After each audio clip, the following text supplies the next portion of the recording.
ಕೇಳಿಬಿಡೋದು ವಾಸಿ ಮೊದಲು. ಅವ್ರೇನು ಹೇಳಿದ್ರು ಗೊತ್ತಾ, ನೀವು ಎಷ್ಟೊತ್ತಾದರೂ ಮಾತಾಡಿ ಅಂದರು. ಹಿಂದೆ ಯಾವುದೋ ಸಭೆಯಲ್ಲಿ ಹೀಗೆ ನಾನು ಎಷ್ಟೊತ್ತು ಮಾತಾಡಲಿ ಅಂತ ಕೇಳಿದಾಗ ಒಬ್ಬರಿದ್ನಿ ಅಂತ ಹೇಳಿದರು ನನಗೆ, ನೀವು ಎಷ್ಟೊತ್ತಾದರೂ ಮಾತಾಡಿ, ನಾವು ಅರ್ಧ ತಾಸಿಗೆ ಹೋಗ್ತೀವಿ ಅಂತ. ಅದು ಹಂಗಾಗಬಾರ್ದು ಅಂತ ಹೇಳಿ ಈ ಸಂದರ್ಭಕ್ಕೆ ಯಾವುದು ಸರಿನೋ ಅದನ್ನು ಹೇಳಬೇಕು ಅಂತ. ಇಷ್ಟೊಂದು ಜನ ಮಕ್ಕಳು ಇವತ್ತು ಸಾಂಸ್ಕೃತಿಕ ಕಾರ್ಯಕ್ರಮದಲ್ಲಿ ಭಾಗವಹಿಸ್ತಾ ಇದ್ದಾರೆ. ತುಂಬ ಸಂತೋಷದ ವಿಷಯ ಅದು. ನೀವು ಯಾರ್ಯಾರು ಮಕ್ಕಳಿಗೆ ಪ್ರೋತ್ಸಾಹ ಕೊಟ್ಟಿದ್ದೀರೋ ನೀವನ್ನೆಲ್ಲರೂ ಅಭಿನಂದಿಸ್ಬೇಕು ನಾನು. ಇಲ್ಲದೆ ಹೋದರೆ ಈಗ ಏನಾಗಿದೆ ಅಂದರೆ ನಾವೆಲ್ಲರೂ ಮಾರ್ಕ್ಸ್ವಾದಿಗಳಾಗಿಬಿಟ್ಟಿದ್ದೀವಿ. ಮಾರ್ಕ್ಸ್ ಮಾರ್ಕ್ಸ್ ಮಾರ್ಕ್ಸ್ ಮಾರ್ಕ್ಸ್ ಉಳಿದೇನು ಬರೆದಿದ್ರೆ ಅಡ್ಡಿ ಇಲ್ಲ, ಕೂತ್ಕೊಂಡು ಓದು, 98 ಬರಲಿ 100 ಬರಲಿ, ಬಂದರೆ ಏನೂ ತಪ್ಪಿಲ್ಲ. ಆದರೆ ಅದು ಹೋಗುವಾಗ ಜೀವನದಲ್ಲಿ ಮಾರ್ಕ್ಸ್ ಬಿಟ್ಟು ಒಂದು ಜೀವನ ಇದೆ ಅಂತ ಗೊತ್ತಾಗಬೇಕು. ನಾನು ಕಂಡಿದ್ದೇನೆ, ಕರಿಯರ್ ಉದ್ದಕ್ಕೂ ರ್ಯಾಂಕ್ ಬಂದು ಬದುಕಿನಲ್ಲಿ ಮೂರ್ಖರಾಗಿ ಬದುಕಿದವ್ರನ್ನ ಕಂಡಿದ್ದೇನೆ. ಡಿಗ್ರಿ ಪಡ್ಕೊಳ್ಳೋದೇನೋ ತುಂಬ ಚೆಂದಾಗಿ ಬದುಕಿದವ್ರನ್ನೂ ನೋಡಿದ್ದೀವಿ. ಅವ್ರು ಚೆನ್ನಾಗಿ ಓದಲಿ, ಚೆನ್ನಾಗಿ ಮಾರ್ಕ್ಸು ಬರಲಿ, ಅದರ ಜೊತೆಗೆ ಆಟ ಮರಿಬೇಡಿ, ಸಂಸ್ಕೃತಿ ಮರಿಬೇಡಿ. ಸಾಂಸ್ಕೃತಿಕ ಕಾರ್ಯಕ್ರಮ ಭಾಗವಹಿಸಿ ಹುಡುಗರನ್ನ ಮುಖ್ಯ ಹೇಳಬೇಕು. ಅವ್ರು ದೊಡ್ಡವರಾದಮೇಲೆ ಅವ್ರ ಜೀವನಕ್ಕೆ ಏನಾದರೂ ಸೊಗಸು ಬರೋದಿದ್ದರೆ ಇದರಿಂದ ಬರ್ತದೆ. ಒಂದು ಹಂತಕ್ಕೆ ಬಂದ ನಿಮ್ಮ ಮಾರ್ಕ್ಸ್ ಕಾರ್ಡ್ ಯಾರೂ ಕೇಳೋದಿಲ್ಲ. ಐನ್ಸ್ಟೀನ್ ಅಂತ ಮನುಷ್ಯ, ಅತ್ಯಂತ ಮೇಧಾವಿ ಮನುಷ್ಯ, ಅವನು ಹೇಳ್ತಿದ್ದ, ನನಗೆ ಫಿಸಿಕ್ಸ್ ಭಾಳ ಸಾಕಾದಾಗ ಸುಸ್ತಾದರೆ ನಾನು ವಯಲಿನ್ ನುಡಿಸ್ತೀನಿ ಅಂತ ಇದ್ದ. ಡಾಕ್ಟರ್ ರಾಜಾರಾಮಣ್ಣ ಅತ್ಯಂತ ಖ್ಯಾತ ಅಣುವಿಜ್ಞಾನಿ, ನಾನು PhD ಗೈಡ್ ಆಗಿದ್ದವರು, ಅವ್ರು ಹೇಳ್ತಾಯಿದ್ರು ಪಿಯಾನೋ ನುಡಿಸೋರು. ಫಿಸಿಕ್ಸ್ ಸಾಕು ಅಂದಾಗ ಕೂತ್ಕೊಂಡು ರೂಮಲ್ಲಿ ಪಿಯಾನೋ ನುಡಿಸೋರು. ಯಾಕಂದರೆ ಅದು ಜೀವನಕ್ಕೊಂದು ಹೊಸ ಚೈತನ್ಯ ಕೊಡ್ತದೆ ಸಾಂಸ್ಕೃತಿಕ ಕಾರ್ಯಕ್ರಮ ಅನ್ನುವಂಥದ್ದು. ಅದನ್ನು ದಯವಿಟ್ಟು ಸಹಾಯ ಮಾಡಿ, ಮಕ್ಕಳಿಗೆ ಬೆಳೆಸಿ. ಎಷ್ಟೋ ಸಲ ನಾವು ಏನು ಮಾಡ್ತೀವಿ ಗೊತ್ತಾ, ಒಬ್ಬ ಒಳ್ಳೆಯ ಕಲಾವಿದನಾಗಿದ್ದಂಥ ಹುಡುಗನ್ನ ಬೇಡ ಬೇಡ ಓದು ಓದು ಅಂತ ಕೂಡಿಸಿ, ಈ ಕಡೆ ಓದೂ ಸರಿ ಆಗೋದಿಲ್ಲ, ಅವ್ನು ಕಲಾವಿದನೂ ಆಗೋಲ್ಲ. ಅದಾಗಬಾರ್ದು. ಯಾವುದು ದೊಡ್ಡ ಚೆನ್ನಾಗಿ ಮನಸ್ಸಲ್ಲಿ ಆಸಕ್ತಿ ಇದೆಯೋ ಆ ಆಸಕ್ತಿಯಲ್ಲಿ ಬೆಳೆಸಿ ಮಗುನ. ನಾನು ಎಷ್ಟೋ ಸಲ ಪಾಲಕರು ನನಗೆ ಒಂದು ವಿಷಯ ತುಂಬ ತಲೆ ಕಾಡುತ್ತೆ. ಈಗ ಸುಮಾರು 46 ವರ್ಷದಿಂದ ಪಾಠ ಮಾಡ್ತಾಯಿದ್ದೀನಿ ನಾನು. ಒಂದು ಹೊಸ ಆತಂಕ ಶುರುವಾಗಿದೆ ನನಗೆ. ಶಿಕ್ಷಣ ಬೇಕಾ ನಮಗೆ ಅಂತ ಒಂದು ಅನಿಸಿದೆ. ಶಿಕ್ಷಣ ಬೇಕಾ? ಮಗು 2 ವರ್ಷ ಆದ ತಕ್ಷಣ ಹಾಕ್ಬಿಡ್ತೀವಿ, A ಬರಿ, B ಬರಿ, C ಬರಿ, D ಬರಿ ಅಂತ ಹಾಕಿ ಕೊಡಿಸ್ತೀವಿ. ಅವನು MSc ವರ್ಗನೋ MA ವರ್ಗನೋ ಡಾಕ್ಟರ್ ಆಗ್ತಾನೋ ಏನೋ ಆಗ್ತಾನೆ. ಅದಾದಮೇಲೆ ಅವನಿಂದ ಏನು ಅಪೇಕ್ಷೆ ಮಾಡ್ತೀರಿ ನೀವು ಅಂತ ಇದನ್ನು ದಯವಿಟ್ಟು ತಿಳ್ಕೊಳ್ಳಿ. ಭಾಳ ಮುಖ್ಯನ ಹೇಳ್ತಿರೋದು. ನೀವು ತರಕಾರಿ ತರಕ್ಕೆ ಹೋದರೆ, ಹಣ್ಣು ತರಕ್ಕೆ ಹೋದರೆ, ಅವನು ಎಷ್ಟೋ 50 ರೂಪಾಯಿ ಕಿಲೋ ಅಂತ ಹೇಳ್ತಾನೆ ಬಾಳೆಹಣ್ಣು. ನೀವು ಚೌಕಾಸಿ ಮಾಡಿ 40 ರೂಪಾಯಿಗೆ ಒಪ್ಪಿಸ್ತೀರಿ. 40 ರೂಪಾಯಿಗೆ ಒಪ್ಪಿಸಿದ್ರು ಕೂಡ ಒಂದು ಕೊಳಕ್ಕೆ ಬಾಳೆಹಣ್ಣು ತೊಗೊಂಬರ್ತೀರಾ ರೇಟ್ ಕಮ್ಮಿ ಮಾಡಿದ್ದೀನಿ ಅಂತ? ಇಲ್ಲ, ಹುಡ್ಕಾಡು ಒಳ್ಳೆ ಬಾಳೆಹಣ್ಣು ತೊಗೊಂಬರ್ತೀವಲ್ಲ ನಾವು. ಒಂದು ದಿವಸ ತಿಂದು ಮುಗಿಸುವಂಥ ಬಾಳೆಹಣ್ಣಿಗೆ ಎಷ್ಟು ಕಾಳಜಿ ಮಾಡೋದಾದರೆ ನಿಮ್ಮ ಮಕ್ಕಳ ಬಗ್ಗೆ ಇನ್ನೂ ಹೆಚ್ಚಿಗೆ ಕಾಳಜಿ ಮಾಡಬೇಕಲ್ವ? ಬಾಳೆಹಣ್ಣಿಗೆ ಎಷ್ಟು ತಲೆ ಕೆಡಿಸ್ಕೋತೀವಿ ನಾವು. ನಮ್ಮ ಮಕ್ಕಳ ಜೀವನ ಎಲ್ಲಾಗಬೇಕು, ಏನು ಕಲಿಸ್ಬೇಕು? ಒಂದು ವರ್ಷದ ಕೊನೆಗೆ ಸಂಬಳ ಬಂದಾಗ ಲೆಕ್ಕ ಹಾಕ್ತೀರಿ, ಇಷ್ಟು ಸಂಬಳ ಇದಕ್ಕೆ ಖರ್ಚು, ಇದಕ್ಕೆ ಇಷ್ಟು ಖರ್ಚು ಅಂತ ಬಜೆಟ್ ಮಾಡ್ತೀರಿ. ಈ ಹಣ ಹೆಂಗೆ ಖರ್ಚು ಮಾಡಬೇಕು ಅಂತ ಪ್ಲ್ಯಾನ್ ಮಾಡ್ತೀರಿ. ಹಾಗೆ ಮಕ್ಕಳು ಶಾಲೆಗೆ ಹೋಗಿ ಸ್ಕೂಲ್ ಮುಗಿಸ್ಕೊಂಡು ಬರೋ ಹೊತ್ತಿಗೆ 10ನೇ ಕ್ಲಾಸು 12ನೇ ಕ್ಲಾಸು ಮುಗಿಯೋ ಹೊತ್ತಿಗೆ ಆ ಮಗುಗೆ ಏನು ಬಂದಿರಬೇಕು ಅಂತ ಅಪೇಕ್ಷೆ ಮಾಡ್ತೀವಿ ನಾವು. ಏನೋ ಕೆಲಸ ಮಾಡಿದಾಗ ಅಪೇಕ್ಷೆ ಇಟ್ಕೊಂಡು ಮಾಡ್ತೀವಿ ತಾನೇ ಕೆಲಸ ನಾವು. ಹಿಂಗೆ ಮಾಡಿದರೆ ಇಷ್ಟು ಆಗ್ತದೆ ಅಂತ ಆಸೆ ಇಟ್ಕೊಂಡಿರ್ತೀವಿ. ಹಾಗೆ ಮಕ್ಕಳನ್ನ ಶಾಲೆ ಹಾಕುವಾಗ ಯಾವುದೂ ಚಿಂತೆ ಇಲ್ವಾ?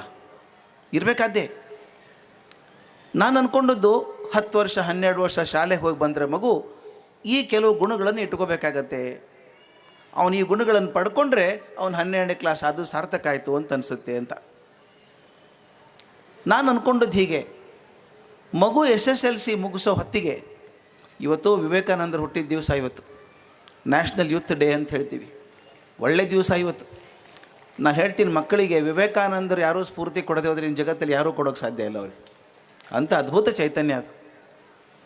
ಅವ್ರು ಹೇಳಿದ ಮಾತು ಹೇಳಬೇಕು ನಾನೀಗ. ಶಿಕ್ಷಣ ಹೇಗಿರಬೇಕು ಅಂದರೆ 10ನೇ ಕ್ಲಾಸ್ ಮುಗಿಯೋ ಹೊತ್ತಿಗೆ ಆ ಹುಡುಗ ಅಥವಾ ಹುಡುಗಿಗೆ ನಾನು ಜೀವನ ಮಾಡ್ಕೋತೀನಿ ಅಂತ ಧೈರ್ಯ ಬರಬೇಕು, ಆತ್ಮವಿಶ್ವಾಸ ಬರಬೇಕು. ಈಗ ನೀವು ದಯವಿಟ್ಟು ನೋಡಿ, ನಿಮ್ಮ ಮನೆ ಕೆಲಸಕ್ಕೊಬ್ಬರು ಹೆಣ್ಮಗಳು ಬರ್ತಾಳೆ, ಮನೆ ಕೆಲಸದವಳು ಅಂತ. ನಾಳೆಯಿಂದ ಬರಬೇಡ ನೀನು ಅಂತ ಹೇಳಿಬಿಡಿ ಆಕೆಗೆ ಏನೂ ಭಯ ಆಗಲ್ಲ. ಇನ್ನೂ 4 ಮನೆ ಸಿಗ್ತದೆ ಆಕೆಗೆ. ನೀವೇ ಕಾಪಾಡ್ಕೋಬೇಕಾಗೆ ಎಲ್ಲಿ ಬಿಟ್ಟು ಹೋಗ್ತಾಳೋ ಅಂತ. ಬಿಡ್ಕೋಬೇಕು, ಬಿಟ್ಟು ಹೋಗ್ಬೇಡಮ್ಮ, ಪಗಾರ ಜಾಸ್ತಿ ಮಾಡ್ತೀನಿ ಇರ್ಕೋ ಅಂತ ಹೇಳ್ತೀನಿ. ಆಕೆಗೆ ನೌಕರಿ ಹೋಗ್ತಾಯಿದೆ ಅಂತ ಭಯ ಇಲ್ಲ. ನಿಮ್ಮ ಮನೆಗೆ ಪ್ಲಂಬರ್ ಬರ್ತಾನಲ್ಲ ನಲ್ಲಿ ರಿಪೇರ್ ಮಾಡೋದಕ್ಕೆ, ಅವನಿಗೆ ಕೆಲಸ ಹೋಗ್ತದೆ ಅಂತ ಭಯನೇ ಇಲ್ಲ.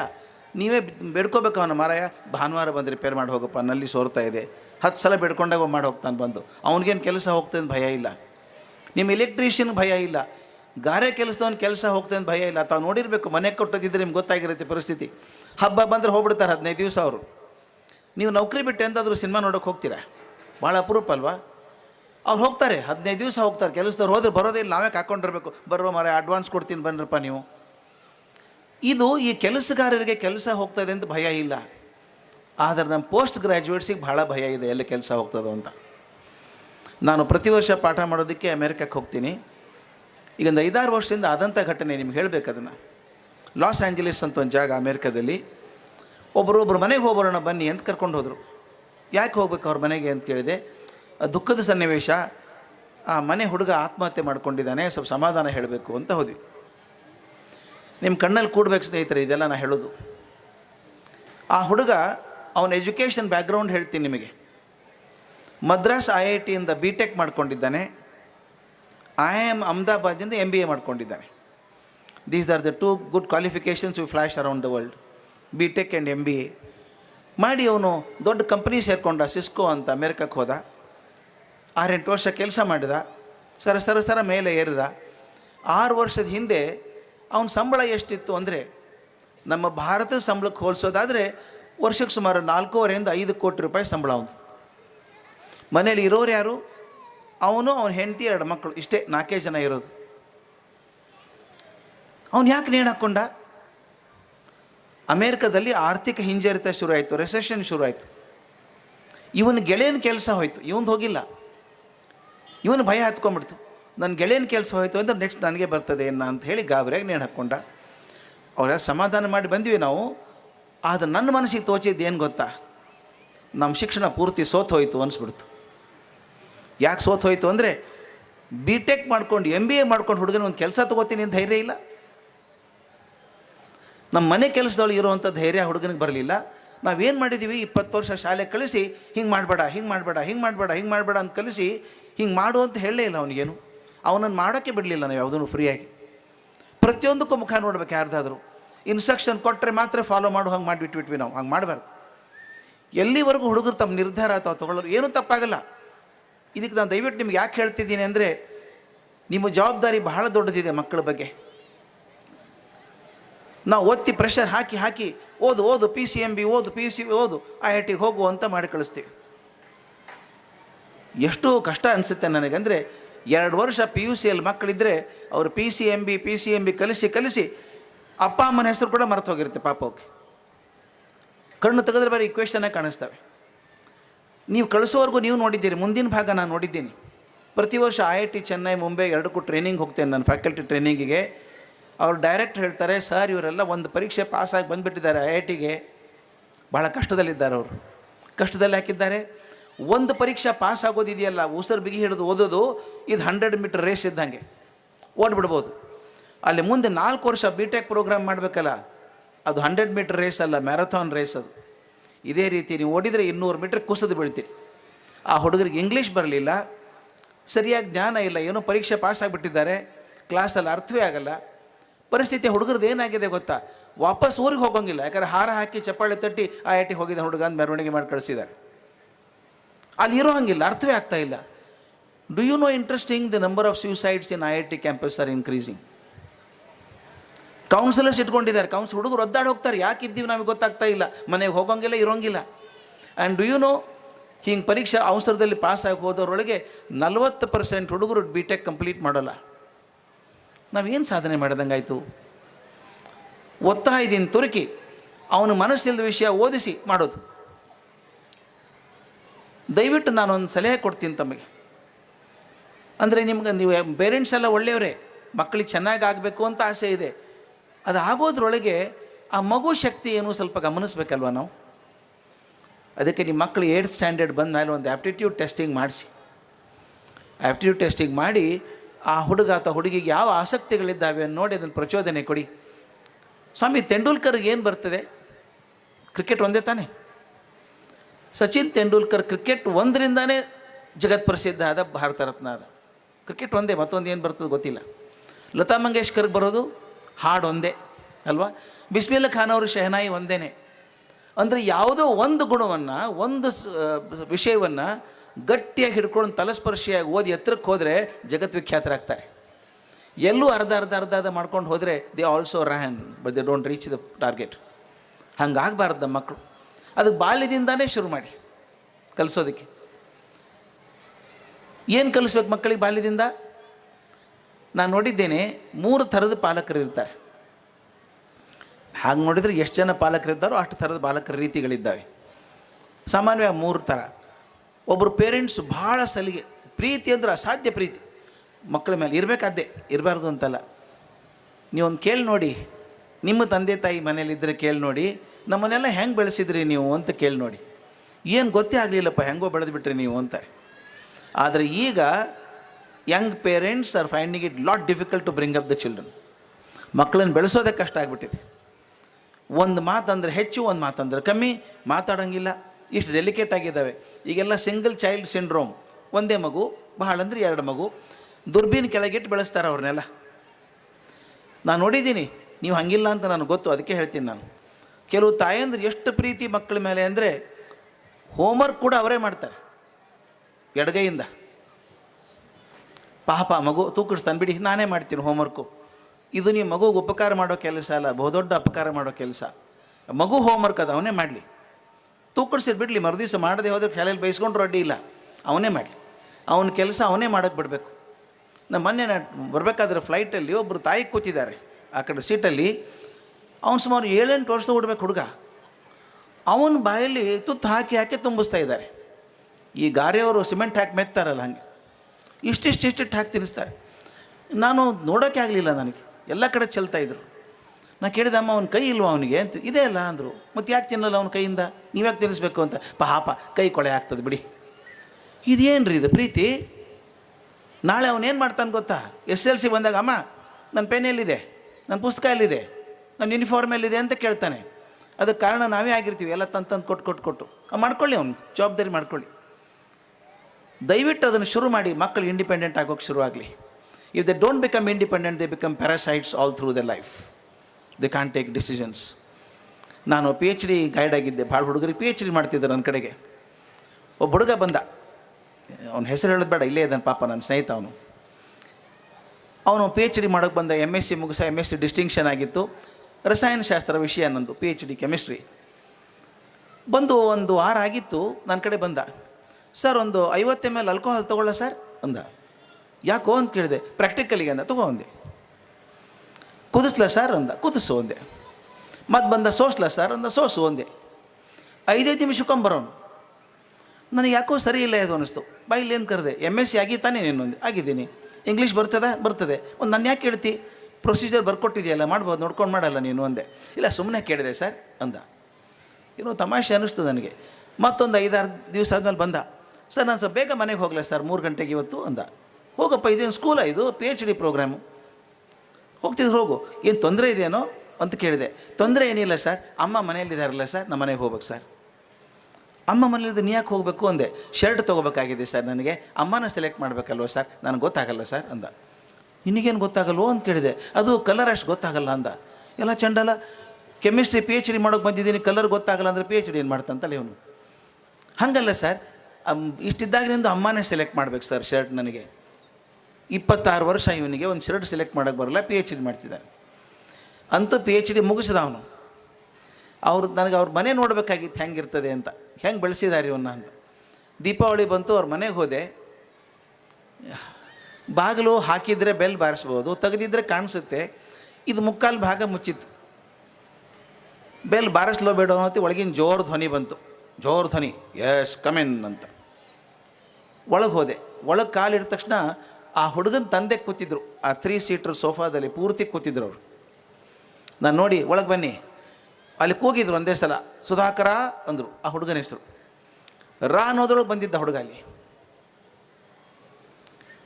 ನಮಸ್ಕಾರ ಸರ್, ಭಾಳ ಸಂತೋಷ ಆಯ್ತು ಸರ್, ಬಂದು ಕೂತ್ಕೊಳ್ಳಿ ಸರ್ ಅಂತ ಒಂದು ಕುರ್ಚಿ ತೋರಿಸ್ದೆ. ಅಲ್ಲೇ ಕೊಡ್ಬೇಕು, ನಾ ಬೇರೆ ಕಡೆ ಕೊಡೋಕ್ಕಾಗಲ್ಲ.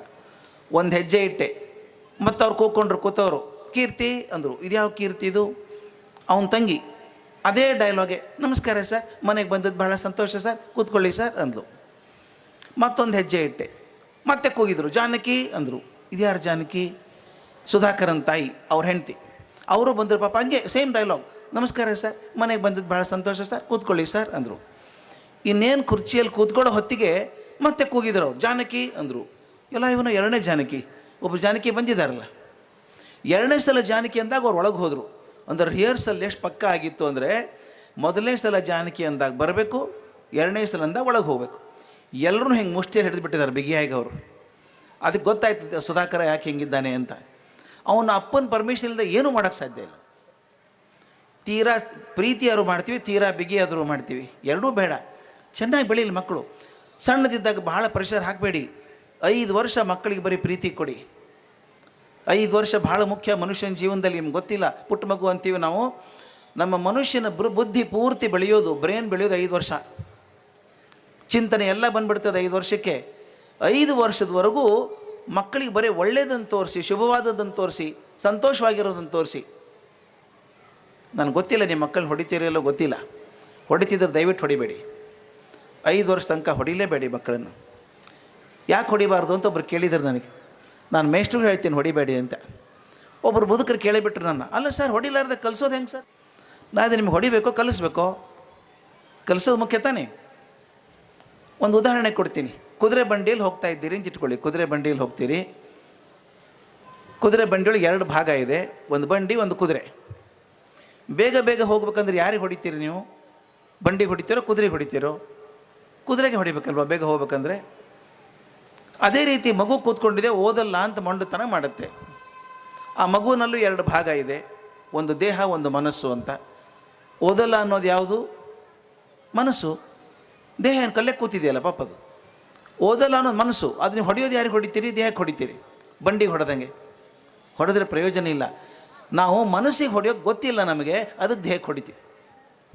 ಅದು ಹೊಡಿಲಾರ್ದಂಗೆ ಮಕ್ಕಳನ್ನು ಬೆಳೆಸಿ, ಪ್ರೀತಿಯನ್ನು ತೋರಿಸಿ, ಜಗತ್ತಲ್ಲಿ ಒಳ್ಳೇದಿದೆ ಅಂತ ಹೇಳಿ, ಜಗತ್ತು ಕೆಟ್ಟಿದೆ ಅಂತ ಹೇಳಬೇಡಿ.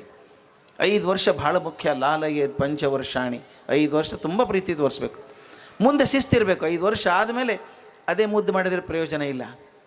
5ರಿಂದ 16 ವರ್ಷದವರೆಗೂ ಈ ಕುಂಬಾರ ಮಡಿಕೆ ಮಾಡಬೇಕಾದ್ರೆ ಆ ತಿಗರಿ ಮೇಲೆ ಮಣ್ಣಿಟ್ಟು ಹಿಂಗೆ ಹೊಡಿತಾ ಇರ್ತಾನೆ. ಹಿಂಗೆ ನಿಮ್ಮ ಬರೀ ಹೊರಗಿನ ಕೈ ಕಾಣಿಸ್ತಾ ಇರುತ್ತೆ, ಆದರೆ ಅವನು ಅದೇ ಕಾಲಕ್ಕೆ ಒಳಗಡೆ ಅದೇ ಜಾಗದಲ್ಲಿ ಕೈ ಇಟ್ಟಿರ್ತಾನೆ.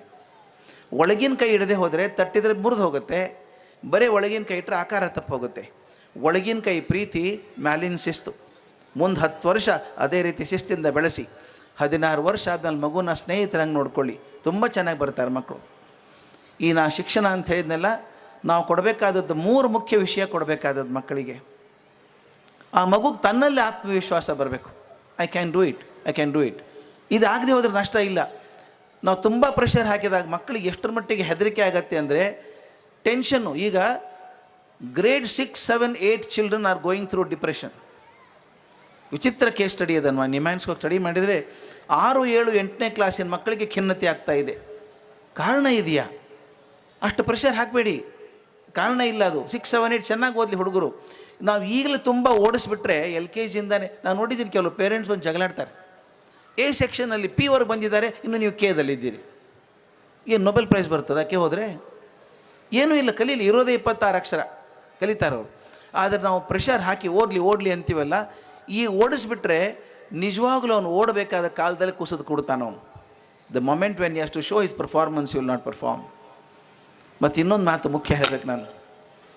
ಮಕ್ಕಳಿಗೆ ಹಿಂಗಾಗು ಅಂತೆಲ್ಲ ಹೇಳ್ತೀವಲ್ಲ ನಾವು, ಹೇಳಿದರೆ ಪ್ರಯೋಜನ ಇಲ್ಲ ಸ್ನೇಹಿತರೆ. ನಾವು ಮಾಡಿ ತೋರಿಸ್ಬೇಕಾಗ್ತದೆ. ಮೌಲ್ಯಗಳನ್ನು ಹೇಳಿ ತೋರಿಸೋಕ್ಕಾಗಲ್ಲ, ನಡೆದೇ ತೋರಿಸ್ಬೇಕು. ಒಂದು ಸಣ್ಣದೊಂದು ಪ್ರಯೋಗ ಮಾಡೋಣ, ನೀವೆಲ್ಲ ಒಪ್ಕೊಂಡ್ರೆ ಆಗ್ಬೋದಾ? ಕೇಳಿಸುತ್ತಾ? ಕೊನೆವರೆಗೆ ಕೇಳಿಸುತ್ತಾ? ನೀವು ಕಾಣಿಸ್ತಾ ಇಲ್ಲ ನನಗೆ. ಕೇಳಿಸುತ್ತಾ? ಗುಡ್. ಎಲ್ಲರೂ ಬಲಗೈ ಖಾಲಿ ಇಟ್ಕೊಳ್ಳಿ.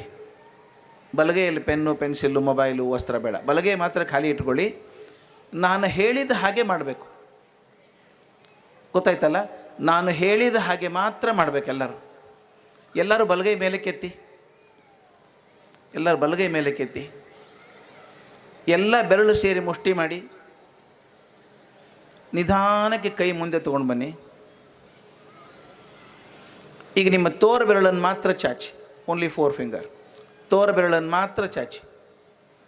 ಈಗ ತಕ್ಷಣ ಚಾಚಿದ ಬೆರಳನ್ನು ಎಡೆ ಕೆನ್ನೆ ಮೇಲೆ ಇಟ್ಕೊಂಬಿಡಿ. ಎಲ್ಲಿಟ್ಟಿರು ನೋಡ್ಕೊಂಬಿಡಿ. ನಾ ಕೆನ್ನೆ ಅಂತ ಹೇಳಿದ್ದೆ. ನಾ ಇಲ್ಲಿ ಮೇಲೆ ಇರೋದ್ರಿಂದ ನಿಮ್ಮ ಕಡೆ ಮುಖ ಮಾಡಿರೋದ್ರಿಂದ 3 ಥರದ ರಿಯಾಕ್ಷನ್ ಕಾಣಿಸ್ತಪ್ಪ ನನಗೆ. ಬಹಳಷ್ಟು ಜನ ಇಲ್ಲೇ ಇಟ್ಕೊಂಡ್ರು, ತಲೆ ಕೆಡಿಸ್ಕೊಳ್ಳೇ ಇಲ್ಲ ಅವರು. ಇನ್ನು ಕೆಲವ್ರು ಅಂದರು, ಎಲ್ಲ ಇವನ್ನ ಕೆನ್ನೆ ಅಂತಾನೆ ಇಲ್ಲಿ ಇಟ್ಕೋತಾನೆ ಇವನು, ಹಿಂಗೆ ಮಾಡಿ ಮತ್ತು ಅವನೇ ಇಟ್ಕೊಂಡ್ರೆ ಸರಿ ಇರಬೇಕು ಅಂತ ಇಟ್ಕೊಂಡ್ರು. 3ನೇದ್ರ ಬುದ್ಧಿವಂತರು ಇಟ್ಕೊಂಡು ನಿಧಾನಕ್ಕೆ ಸರಿಸಿದ್ರು ಇಲ್ವಾ? ಯಾಕೆ ಹಿಂಗಾಯ್ತು ಹೇಳಿ? ಇದು 30 ಸೆಕೆಂಡಲ್ಲಿ ಆದದ್ದು. ನಾನು ನಿಮಗೆ 3 ಸಲ ಹೇಳಿದ್ದೆ, ದಯವಿಟ್ಟು ನಾನು ಹೇಳಿದ ಹಾಗೆ ಮಾತ್ರ ಮಾಡಿ ಅಂತ. ಆದರೆ ಬಹಳಷ್ಟು ಜನ ನಾನು ಮಾಡಿದ ಹಾಗೆ ಮಾಡಿದ್ರಿ. ಪ್ಲೀಸ್ ತಿಳ್ಕೊಳ್ಳಿ, ನಿಮ್ಮ ಮಕ್ಕಳಾಗಲಿ ವಿದ್ಯಾರ್ಥಿಗಳಾಗಲಿ ನೀವು ಹೇಳಿದಂಗೆ ಮಾಡ್ತಾರೆ ಅಂತ ಇಟ್ಕೋಬೇಡಿ. ನೀವು ಮಾಡಿದಂಗೆ ಮಾಡ್ತಾರೆ, ಹೇಳಿದಂಗೆ ಮಾಡಲ್ಲ ಮಕ್ಕಳು. ಅಪ್ಪ ಬರ್ತಾರೆ, ಮಗನಿಗೆ ಹೇಳ್ತಾರೆ, ಮಗನೇ ಸುಳ್ಳು ಹೇಳಬಾರ್ದು ಅಂತಾರೆ. ಹ್ಞೂ ಅಪ್ಪ ಅಂತಾನು. ಅಪ್ಪ ಟಿ ವಿ ನೋಡ್ತಿರ್ತಾರೆ, ಮೊಬೈಲ್ ಫೋನ್ ಸಪ್ಪಳಾಗ್ತದೆ, ತೊಗೊಳ್ಳೋ ಮನಸ್ಸಿಲ್ಲ ಅಪ್ಪನಿಗೆ. ಹೆಂಡ್ತಿ ಹೇಳ್ತಾ ಇಲ್ಲ ಅಂತ ಹೇಳ್ಬಿಡು. ಹುಡುಗ ಅಪ್ಪನ ಮುಖ ನೋಡ್ದ, ಈಗ ಅಪ್ಪ ಹೇಳಿದ್ದೇನು ಸುಳ್ಳು ಹೇಳಬೇಡ ಅಂತ ಹೇಳಿದರು. ಈಗ ಅಷ್ಟೇ ಅಲ್ಲ, ನಮ್ಮ ಅಮ್ಮನ ಕಡೆಯಿಂದ ಸುಳ್ಳು ಹೇಳಿಸ್ತಾರೆ. ಇದೇ ಥರ ಒಂದು 4-5 ಸಲ ಆದ್ರೆ ಹುಡುಗನಿಗೆ ಏನು ಅನಿಸುತ್ತೆ ಅಂದರೆ, ಫೋನಲ್ಲಿ ಸುಳ್ಳು ಹೇಳಿದ್ರೆ ಏನು ತಪ್ಪಿಲ್ಲ ಅಂತ. ಅವನು SSLC ಮುಗಿಸಿ ಕಾಲೇಜಿಗೆ ಬರ್ತಾನೆ, ಒಂದು ಮೊಬೈಲ್ ಕೊಡಿಸ್ತೀರಿ, ಅವ್ನು ಕ್ಲಾಸ್ ತಪ್ಪಿಸಿ ಬೇರೆ ಎಲ್ಲೋ ಹೋಗ್ತಾನೆ. ಅಪ್ಪ ಫೋನ್ ಮಾಡ್ತಾರೆ, ಮಗನ ಎಲ್ಲಿದ್ದೀಯೋ ಅಂತ ಕೇಳ್ತಾರೆ. ಅವ್ನು ಫೋನ್ ಮುಚ್ಚಿಬಿಟ್ಟು ಹೇಳ್ತಾನೆ, ಅಪ್ಪ ಸ್ಪೆಷಲ್ ಕ್ಲಾಸ್ ನಡೀತಾ ಇದೆ, ಆಮೇಲೆ ಫೋನ್ ಮಾಡ್ತೀನಿ ಅಂತಾನೆ. ಅವನು ಸುಳ್ಳು ಹೇಳೋಕೆ ಕಲಿಸಿದವ್ರು ಯಾರು? ನಾವೇ ತಾನೇ. ಅದಕ್ಕೆ ಹೇಳ್ತಾರೆ ಇಂಗ್ಲೀಷಲ್ಲಿ ಭಾಳ ಚೆನ್ನಾಗಿದೆ ಮಾತು, don't ask your son to go on moon, you go first and invite him ಅಂತ. If you want your children to be honest, we have to be honest. If your children have to be truthful, you should be truthful. ಅದಾಗದವ್ರು ತಾಗೋದಿಲ್ಲ. If you want to produce a good child, a good leader tomorrow, I have no option but to behave well. ನಾನೇ ಸರಿ ಮಾಡ್ಕೋಬೇಕು. ಆಗ ಮನೆಯಲ್ಲಿ ಸಂಸ್ಕೃತಿ ಬರ್ತದೆ, ಇಲ್ಲಿ ಶಿಕ್ಷಣ ಆಗ್ತದೆ, ಎರಡೂ ಸೇರಿದಾಗ ಆಗ್ತದೆ. ನಮ್ಮಲ್ಲಿ 3 ಪದಗಳಿದ್ದಾವೆ ಸ್ನೇಹಿತರೆ, ಅದು ಹೇಳಿ ಮುಗಿಸ್ಬಿಡ್ತೇನೆ. ಸಂಸ್ಕೃತದಲ್ಲಿ, ಕನ್ನಡದಲ್ಲಿ 3 ಪದಗಳಿದ್ದಾವೆ. ಒಂದು ಪ್ರಕೃತಿ, 2ನೇದ್ದು ಸಂಸ್ಕೃತಿ, 3ನೇದ್ದು ವಿಕೃತಿ ಅಂತ 3 ಪದ. ಪ್ರಕೃತಿ ಅಂದ್ರೇನು? ನಿಸರ್ಗ. ಅಲ್ಲೊಂದು ಕಲ್ಲು ಬಂಡೆ ಬಿದ್ದಿದೆ, ಶತಮಾನಗಳಿಂದ ಬಿದ್ದಿದೆ ಕಲ್ಲದು, ಎಷ್ಟೋ ಕೋಟಿ ಲಕ್ಷ ವರ್ಷ ಆಯ್ತು ಅಲ್ಲೇ ಬಿದ್ದಿದೆ ಕಲ್ಲದು. ಒಂದು ದಿವಸ ಯಾವನೋ ಶಿಲ್ಪಿ ಬರ್ತಾನೆ, ಎಷ್ಟು ಒಳ್ಳೆ ಕಲ್ಲಲ್ಲ ಇದು, ಹಾಗೆ ಬಿದ್ದಿದೆ, ಒಂದು ವಿಗ್ರಹ ಮಾಡ್ಬೋದು ಅಂತಾನೆ. ಅವನಿಗೆ ಶಿಲ್ಪಜ್ಞಾನ ಇದೆ, ಪರಿಶ್ರಮ ಹಾಕೋಕ್ಕೆ ಮನಸ್ಸಿದೆ. 2 ವರ್ಷ ಕೂತ್ಕೊಂಡು ಆ ಕಲ್ಲು ಬಂಡೆಯನ್ನು ಕೆತ್ತಿ ಒಂದು ಅದ್ಭುತವಾದ ಸುಂದರವಾದ ವಿಗ್ರಹ ಮಾಡಿಡ್ತಾನೆ. ಆ ವಿಗ್ರಹಕ್ಕೆ ಸಂಸ್ಕೃತಿ ಅಂತೀವಿ. ದಯವಿಟ್ಟು ನೋಡಿ, ಕಲ್ಲು ಪ್ರಕೃತಿ, ವಿಗ್ರಹ ಸಂಸ್ಕೃತಿ. ಅಕ್ಕಿ ಪ್ರಕೃತಿ, ಅದು ನಿಸರ್ಗ ಕೊಡುವಂಥದ್ದು. ಆದರೆ ಅನ್ನ ಸಂಸ್ಕೃತಿ. ಹತ್ತಿ ಪ್ರಕೃತಿ, ಬಟ್ಟೆ ಸಂಸ್ಕೃತಿ. ಎಲ್ಲರಿಗೂ ಕಾಲಿದೆ, ಅದು ಪ್ರಕೃತಿ, ನೃತ್ಯ ಸಂಸ್ಕೃತಿ. ಎಲ್ಲರಿಗೂ ಗಂಟ್ಲಿದೆ, ಅದು ಪ್ರಕೃತಿ, ಸಂಗೀತ ಸಂಸ್ಕೃತಿ. ದಯವಿಟ್ಟು ತಿಳ್ಕೊಳ್ಳಿ, ಪ್ರಕೃತಿ ತನ್ನಷ್ಟಕ್ಕೆ ತಾನೇ ಸಂಸ್ಕೃತಿ ಆಗೋದಿಲ್ಲ.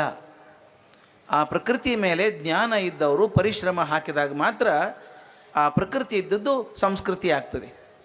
ಒಂದು ವಿಗ್ರಹ ಆಗಬೋಗಿದ್ದಂಥ ಕಲ್ಲು ಯಾರೋ ಒಡೆದು ಚೂರು ಮಾಡಿ ಹಾಳು ಮಾಡಿಬಿಟ್ರೆ ಸಂಸ್ಕೃತಿ ಆಗದೆ ಹೋದಾಗ ಅದನ್ನು ವಿಕೃತಿ ಅಂತ ಕರೀತೇನೆ. ಇದನ್ನು ಮನುಷ್ಯ ಜೀವನಕ್ಕೆ ಹೋಲಿಸ್ಬಿಡಿ. ಆಗ ತಾನೇ ಹುಟ್ಟಿದಂಥ ಮಗು ಇದೆಯಲ್ಲ, ಏನು ಪಾಪ ಅಳೋದು ಬಿಟ್ಟರೆ ಏನೂ ಬರಲ್ಲ ಪಾಪ, ಅದಕ್ಕೆ ಪ್ರಕೃತಿ ಅದು. ಆಗ ತಾನೇ ಹುಟ್ಟಿದ ಮಗು ಪ್ರಕೃತಿ ಇದೆಯಲ್ಲ, ತಾಯಿಯಿಂದ ಕಲ್ಕೊಳ್ಳುತ್ತೆ, ತಂದೆಯಿಂದ, ಮನೆಯವರಿಂದ, ಸ್ಕೂಲು, ಕಾಲೇಜು, ಯೂನಿವರ್ಸಿಟಿ, ಸಮಾಜ ಕಲ್ಕೊಂಡು 25-30 ವರ್ಷ ಆಗೋ ಹೊತ್ತಿಗೆ ಒಬ್ಬ ಸುಸಂಸ್ಕೃತ ವ್ಯಕ್ತಿ ಅಂತ ಆಗ್ತದೆ. ಯಾವ ಸಂಸ್ಕಾರಗಳಿಂದ ಪ್ರಕೃತಿಯಾಗಿದ್ದಂಥ ಮಗು ಸುಸಂಸ್ಕೃತ ಆಯಿತೋ ಆ ಸಂಸ್ಕಾರಗಳ ಹೆಸರು ಶಿಕ್ಷಣ. ಶಿಕ್ಷಣ ಅಂದರೆ ಸರ್ಟಿಫಿಕೇಟ್ ಅಲ್ಲ, ಮಾರ್ಕ್ಸ್ ಕಾರ್ಡ್ ಅಲ್ಲ. ಯಾರಿಗೆ ಸಂಸ್ಕಾರ ಸಿಕ್ಕಿದೆಯೋ ಅವರು ಶಿಕ್ಷಣ ಪಡ್ಕೊಂಡ ಹಾಗೆ. ಬರೀ ಮಾರ್ಕ್ಸ್ ಕಾರ್ಡ್ ತೊಗೊಂಡ್ರೆ ಶಿಕ್ಷಣ ಬಂತು ಅಂತಲ್ಲ. ನನ್ನ ಜೊತೆಗೆ ಒಬ್ಬ ಹುಡುಗ PhD ಮಾಡಿದ, ಅಮೇರಿಕಕ್ಕೆ ಹೋಗ್ಬೇಕು ಇನ್ನೊಂದು PhDಗೆ ಅಂತ ಪ್ರಯತ್ನ ಮಾಡಿದ. ಅವ್ರ ತಂದೆ ಬೆಳಗಾವಿ ಹತ್ರ ಸಣ್ಣ ಹಳ್ಳಿ, ಪ್ರೈಮರಿ ಸ್ಕೂಲ್ ಟೀಚರು. ಈಗಿನಷ್ಟು ಸುಲಭ ಆಗಿರಲಿಲ್ಲ ಅಮೇರಿಕಕ್ಕೆ ಕಳಿಸೋದು. ಪಾಪ ಹೊಲ ಎಲ್ಲ ಮಾರಿ ಮಗನ ಕಳಿಸಿದರು. ಇವನು ಹೋಗಿ 2ನೇ PhD ಮಾಡ್ತಾ ಅಲ್ಲ ಅಮೇರಿಕನ್ ಹುಡುಗಿನ ಮದುವೆ ಆದ. ಅಪ್ಪ ಅಮ್ಮನಿಗೆ ಹೇಳಲೇ ಇಲ್ಲ ಮದುವೆ ಆಗಿದ್ದೀನಿ ಅಂತ. ನಾವು ಒಂದು 4-5 ಜನಕ್ಕೆ ಗೊತ್ತಿತ್ತು ಮದುವೆ ಆಗಿದ್ದಾನೆ ಅಂತ. 5 ವರ್ಷ ಆದ್ಮೇಲೆ ಮೊದಲನೇ ಸಲ ಭಾರತಕ್ಕೆ ವಾಪಸ್ ಬಂದ. ಅಕಸ್ಮಾತ್ ನಾನು ಬೆಳಗಾಂನಲ್ಲಿದ್ದೆ ಅವತ್ತು, ಹೇಗೋ ಬರ್ತಾನಲ್ಲ ಅಂತ ಏರ್ಪೋರ್ಟಿಗೆ ಹೋದೆ. ಭಾಳ ಸಣ್ಣ ಏರ್ಪೋರ್ಟ್ ಆವಾಗ. ಹೋದರೆ ಅಲ್ಲೊಂದು ಕುರ್ಚಿ ಮೇಲೆ ಅವರ ಅಪ್ಪ ಕೂತಿದ್ದಾರೆ, ಹುಡುಗನಪ್ಪ. ನಾನು ನಮಸ್ಕಾರ ಮಾಡಿಬಿಟ್ಟು, ಏನು ಕಾಕ ಮಗ ಬರ್ತಾನಲ್ಲ ಇವತ್ತು, ಅವ್ರ ಬಟ್ಟೆ ಹೇಗಿತ್ತು, ಮುದ್ದೆ ಮುದ್ದೆ ಆದ ಧೋತ್ರ, ಮುದ್ದೆ ಆದ ಕೋಟು, ಮಾಸಿದಂಥ ಒಂದು ಟೊಪ್ಪಿಗೆ, ದಪ್ಪ ಕನ್ನಡಕ, ಮುಖದ ಮೇಲೆ 4 ದಿವಸದ ಗಡ್ಡ, ಕೈಯಲ್ಲಿ ಒಂದು ಗುಲಾಬಿ ಹಿಡ್ಕೊಂಡು ಕೂತಿದ್ದಾರೆ, ಗುಲಾಬಿ ಹೂ ಮಗನಿಗೋಸ್ಕರ ಅಂತ. ಆಗಿನ ಕಾಲದಲ್ಲಿ ವಾಟ್ಸಪ್ ಇರಲಿಲ್ಲ, ಸ್ಕೈಪ್ ಇರಲಿಲ್ಲ, ನೋಡೇ ಇಲ್ಲ ಮಗನ ಪಾಪ ಅವರು. ಆಯಿತು ಕೂತ್ಕೊಳ್ಳಿ ಕಾಕ ಅಂತೇಳಿ ಒಳಗಡೆ ಹೋದೆ ನಾನು. ಬಾಂಬೆದಿಂದ ವಿಮಾನ